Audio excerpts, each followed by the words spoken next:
Welcome back to part 2 of this study called Where is the Teaching? Today we're looking at verses 1 through 4 of Malachi chapter 2. So if you're going to follow along, that's where we're at.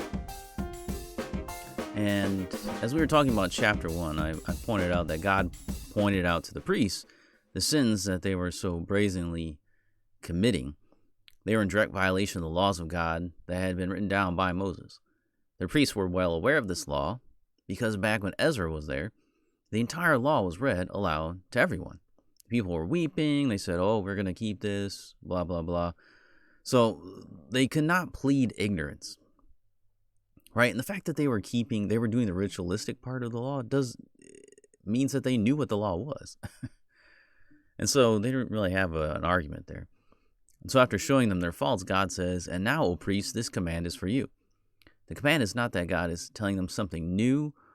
This is not a new command to them, and it's not if they didn't already know what they were supposed to do. They already know what God has promised to do, so this command, in the sense that this is a mandate, this is what you have to do. This command is for you. You're supposed to do this. You already know what it is. You've already been told. You've already been warned. This is a command for you. Hello. So God has put them on notice. So this command and this curse is for you, it says. God says, if you will not listen, if you will not take it to heart to give honor to my name, then I will send the curse upon you and I will curse your blessings. God's name is to be honored by all his creation, especially by those who have been given the responsibility to guide humanity in the honoring of his name. They've been specifically called out for that job. But to dishonor the name of God invokes a curse, which he explains in verse 3. It's important to note that this is not a cruel dictate from a tyrannical God, as some people say about him today. There's no Latin phrase that says, the sentence is therefore pronounced that it may not be executed. We see God do this on numerous occasions, like in the case of Jonah. God pronounced through the stubborn prophet that the city of Nineveh was about to be destroyed. They only had a few days, and then it was gone. Jonah did not want to go and proclaim the news, remember, because he knew God was merciful and that the people heard the message, they might listen, and God would probably not then destroy their city. Jonah was right, of course, much to his dismay. God commanded their destruction so that they would listen and take it to heart, so that they would change their minds. Not that God didn't know what was going to happen, not that he didn't know that he wasn't going to destroy them, but he sends out the command and the warning because he wants them to turn. God says in Ezekiel 33 that he has no pleasure in the death of the wicked, but that the wicked turn from their ways and live. This pronouncement of a curse is to awaken the priests from their stupor and to show them that they're dancing on the edge of a cliff. They're about to fall over, and he wants to awaken them to the fact that that's where they're at. We often do that with children, right? We say, if you do that, this is what's going to happen. Not that you want that to happen to them, or you're going to have to be punished. You don't want to have to do that, but sometimes you have to state those things. You have to command those things because you want them to wake up. Hey, what you're doing is dangerous, or what you're doing is going to cause all kinds of problems in your life. You need to change. That's what God, being the perfect Father that he is, does to his people. So the priests here, they would be cursed, and their blessings would be cursed, and would be taken away from them.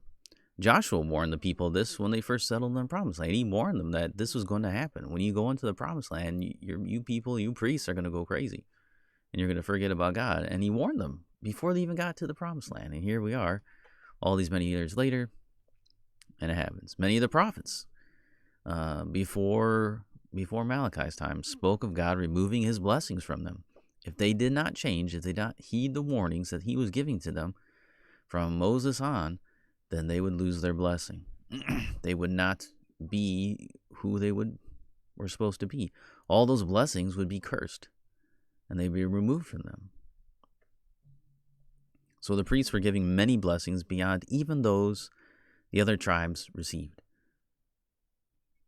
So they were a special group of people. The Levites got special blessings even beyond the blessings of just being in the nation of Israel.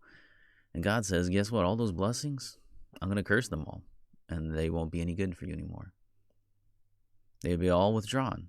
They'd be all taken away. All those blessings would become a curse. But God says, I have already cursed them because you do not lay it to heart. Now that should have scared them, scared their pants off. If they wore pants, I guess scared their robes off. But scared their tunics off. But here, they don't realize it. They're already cursed, he says. Because of their sinfulness, the curse has already begun.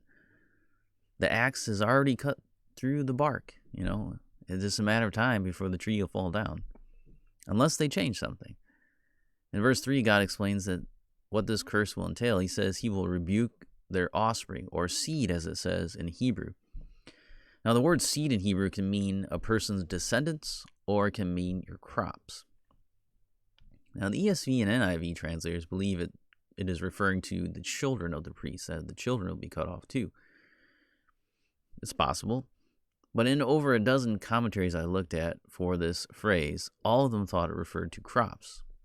And they refer forward to Malachi 3:11, which says, I will rebuke the devourer for you, so that it will not destroy the fruits of your soil, and your vine in the field shall not fail to bear. So that was like God saying, I cursed you, but if you turn, I will rebuke the devourer of your crops. Not the devourer of your children, because it's talking about the fruit of the soil. So whether it refers to children or food here, this is not a good thing. Either way, if your food that you're getting is cursed and cut off, because really remember, the Levites got all their food from other people. At least they were supposed to. They weren't supposed to have. They didn't have fields. They didn't have lands like the other tribes did. But so most of their food came from outside themselves. Where he's saying, you won't have food. It's going to be cut off, and you're going to have to, it's going to be cursed. And if it's the children, then that's a horrible thing too. Then God says that he will spread the dung of their offerings on their faces, and they will be taken away with it.